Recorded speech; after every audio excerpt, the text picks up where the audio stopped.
Hello दोस्तों। मेरा नाम मोहम्मद शाहिद एडवोकेट। दोस्तों आशा करता हूँ स्वस्थ होंगे, मस्त होंगे। एडवेंचर एलएलबी के इस चैनल में दोस्तों आज मैं आपको आईपीसी धारा 406 क्या है। दोस्तों कभी कभी आप किसी से धोखा खा जाते हैं जब किसी पे विश्वास करते हैं, लेकिन जो व्यक्ति इस प्रकार विश्वास जीतने के बाद विश्वास तोड़े उसको कानून की भाषा में क्रिमिनल ब्रीच ऑफ ट्रस्ट कहते हैं।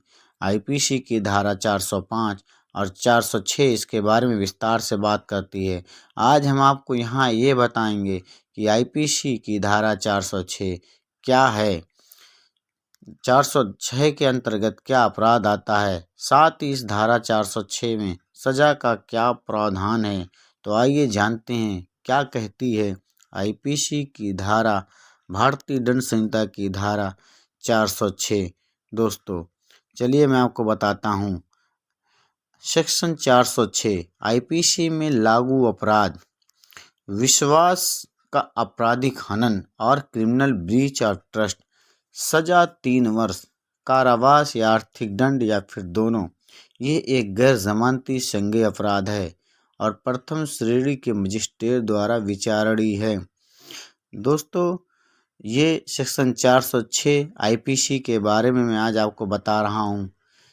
406 और 405 जब कभी भी किसी व्यक्ति ने किसी दूसरे व्यक्ति को विश्वास या भरोसे पे कोई संपत्ति दी और उस दूसरे व्यक्ति द्वारा उस संपत्ति का गलत तरीके से इस्तेमाल किया गया या किसी अन्य व्यक्ति को बेच दिया या फिर पहले व्यक्ति के मांगने पर उस संपत्ति को नहीं लौटाया, तो वह विश्वास के आपराधिक हनन अर्थात जब कभी किसी व्यक्ति को किसी दूसरे व्यक्ति को मतलब किसी विश्वास या भरोसे पे कोई संपत्ति दी जाती है, तो ऐसी स्थिति में धारा 406 और 5 लगती है। दोस्तों देखिए, लौटाया विश्वास आपात आपराधिक हनन है, क्रिमिनल ब्रीच ऑफ ट्रस्ट का दोषी होगा और यह एक अपराध की श्रेणी में आएगा जिसको आईपीसी की धारा 405 में परिभाषित किया गया है। अब इस अपराध के लिए दंड का निर्धारण किया गया है। इसके लिए आईपीसी की धारा 406 में प्रावधान दिया गया है जिसमें उस व्यक्ति एक अवधि के लिए कारावास जिसे 3 वर्ष तक बढ़ाया जा सकता है या आर्थिक दंड या दोनों से दंडनीय किया जाएगा। दोस्तों 405 406 आईपीसी के बारे में आज क्या प्रावधान है, मैं इसके बारे में आज आपको पूर्ण जानकारी दे रहा हूँ। तो चलिए दोस्तों इसके बाद आगे बढ़ते हैं।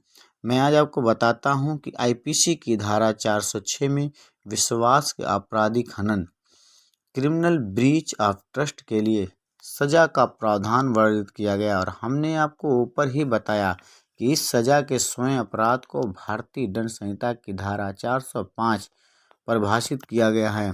आईपीसी में धारा 407 से धारा 409 तक अलग अलग प्रावधानों के अनुसार अलग अलग प्रकार से विश्वास के आपराधिक हनन की सजा का वर्णन किया गया है।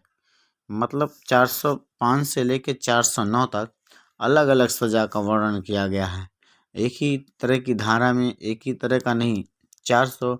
उसके बाद आप आ जाइए इंडियन पेनल कोड की धारा 406 में किसी व्यक्ति के विश्वास का आपराधिक हनन क्रिमिनल ब्रीच ऑफ ट्रस्ट करने वाले व्यक्ति को कारावास की सजा का प्रावधान है जिसकी समय सीमा को 3 वर्ष तक बढ़ाया जा सकता है। साथ ही उसे दोषी व्यक्ति को आर्थिक दंड भी लगाया जा सकता है या ये दोनों का भी प्रावधान दिया गया है। आपको ये भी बता दें कि यहाँ न्यायालय आर्थिक दंड की राशि अपने विवेकानुसार निर्धारित करेगी, जिसमें न्यायालय आरोपी व्यक्ति के द्वारा किया गया जुर्म की गहराई और आरोपी की हैसियत को ध्यान में रखते हुए कार्य करेगी।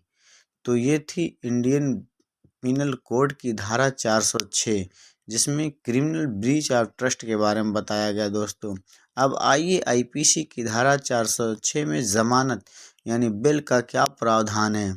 आईपीसी की धारा 406 में जो अपराध की सजा बताई गई है वह एक गैर जमानती अपराध की सजा का प्रावधान है, जिसका अर्थ है इस धारा में आरोप लगाए गए व्यक्ति को जमानत नहीं मिलेगी, क्योंकि यह एक गैर जमानती अपराध है। समझ में आ गया। 406 में जमानत यानी जमानत मिलने का वो नहीं है, क्योंकि ये गैर जमानती अपराध। दोस्तों, मैं आज IPC 406 के बारे में आपको पूर्ण रूप से जानकारी दे रहा हूँ। बिल बता रहा था कि IPC की धारा 406 में क्या बिल